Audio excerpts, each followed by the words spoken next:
ఈ యానిమేషన్ క్రైస్తవులకు మాత్రమే. భూమ్యాకాశములు సృజింపబడక ముందే దేవుని నిత్యరాజ్యం ఉండెను.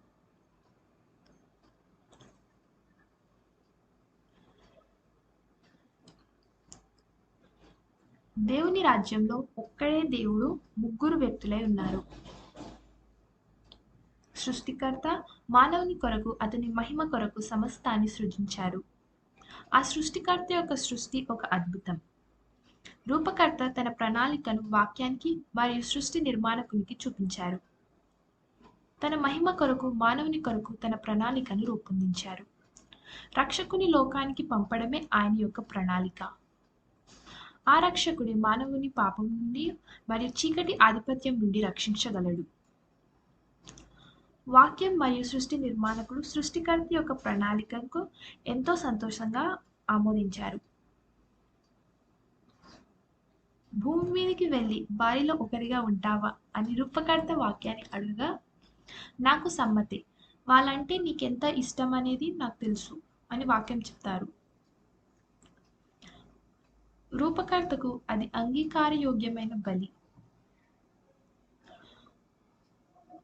మన సమయం ఇప్పుడు మొదలైంది అని రూపకర్త వాక్యంతో మరి సృష్టి నిర్మాణకునితో అంటారు. సృష్టి నిర్మాణకుడు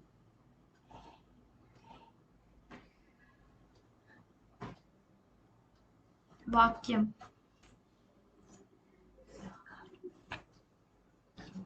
దేవుని రాజ్యం దేవుడు. సృష్టి నిర్మాణకుడు అయిన పరిశుద్ధాత్మ చీకటి మరియు శూన్యంలోని జలముల మీద అల్లాడుచుండెను. ఆయన వాక్యం యొక్క ఆజ్ఞ కొరకు ఎదురు చూస్తున్నాడు.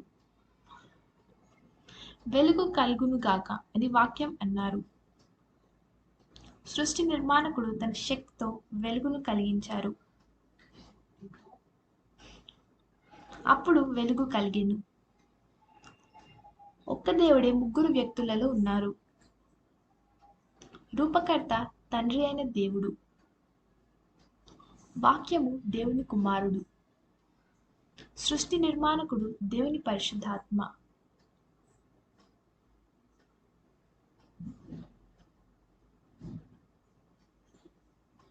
దేవుని నిత్య రాజ్యంలో తండ్రి, కుమార, పరిశుద్ధాత్మ ఉన్నారు.